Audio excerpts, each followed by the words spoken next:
Mercury Bank wants me to sign something. Hey, if you're a foreign person and you just logged into your Mercury Bank account and this text pop up and it said you have to certify a bunch of stuff and read a bunch of stuff and you're like, what is this?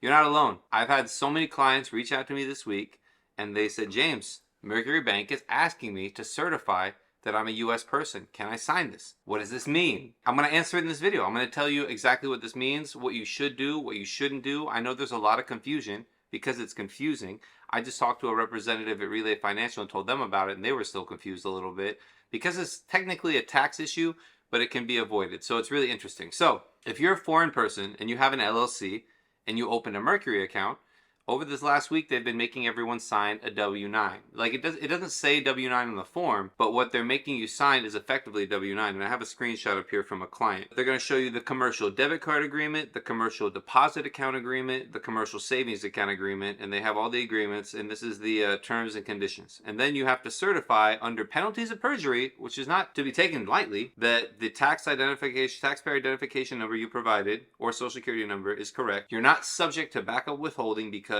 A, you're exempt, B, you have not been notified by the IRS, or C, you're a U.S. citizen or other U.S. person. And it's kind of both. It's basically the number's correct, you haven't been told you have to withhold, and you are a U.S. person. You're thinking, wait, I live in Colombia, I am a Canadian, I live in Greece. I'm not a U.S. person. Why are they sending this to me? And I have to sign this before I can get into my account. What am I supposed to do? Well, it's a little tricky, is the answer. So this may not be correct, but we can make it correct. If you're a foreign person and you have an LLC, you should complete the W-8BEN form. And that is all of these forms are to identify your tax status to someone who's paying you. The banks need this information because they potentially pay you interest. And interest is actually something that's potentially subject to withholding. Not generally on portfolio interest, but it is generally subject to withholding. That's why they have to ask you this, because this affects how they report everything with the IRS. And I have other videos coming up about how banks open and close accounts, what they're deciding to and to not do.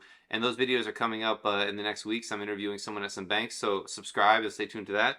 But this is something that happens with every bank. When Chase Bank reaches out to clients, they will accept a W-8BEN as a taxpayer certification, but it seems like Mercury won't actually accept that. You actually have to sign a W-9 for them to work with you because I don't see a way around this. And it's kind of implied at Relay Financial as well. I talked to them last week, and these are both like neobanks, online banks. They're backed by real banks, but they're all online. You need to sign this to get into your account, right?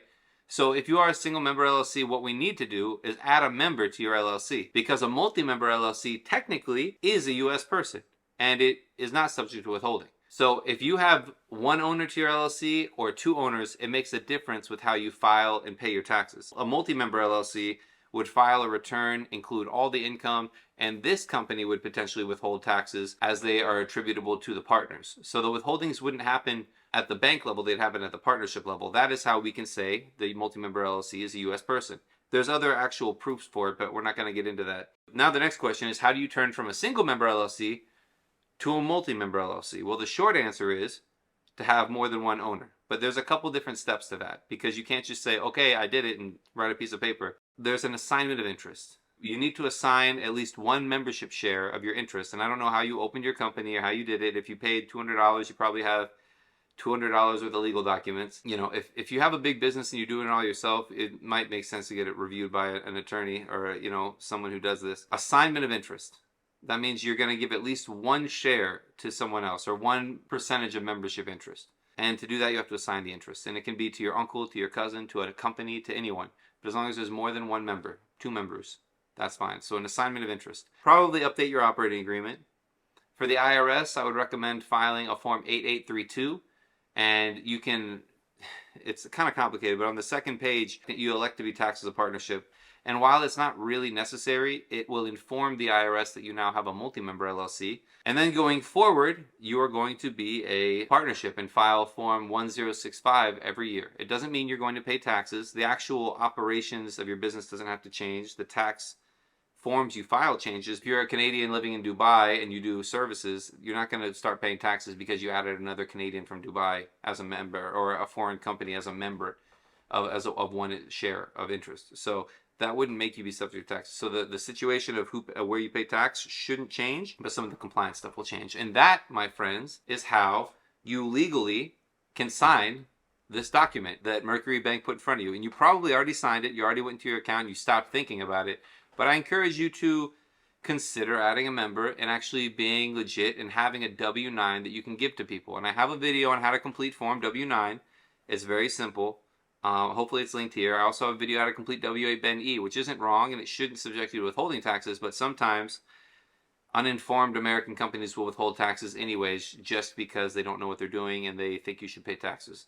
When it's not true, I'd love to talk to them. So I hope this was helpful. Good luck. I know Mercury is closing bank accounts. I'm making more videos about bank accounts and opening accounts and why they get closed and how to navigate all that, because I know my audience, you guys are interested in using U.S. financial tools, banking stuff. If you have other questions, comment below. Click these videos. It's coming up. It's a really good one. I encourage you to watch it. And I appreciate you being here. Like, subscribe, and I'll see you on the next one. Thank you so much.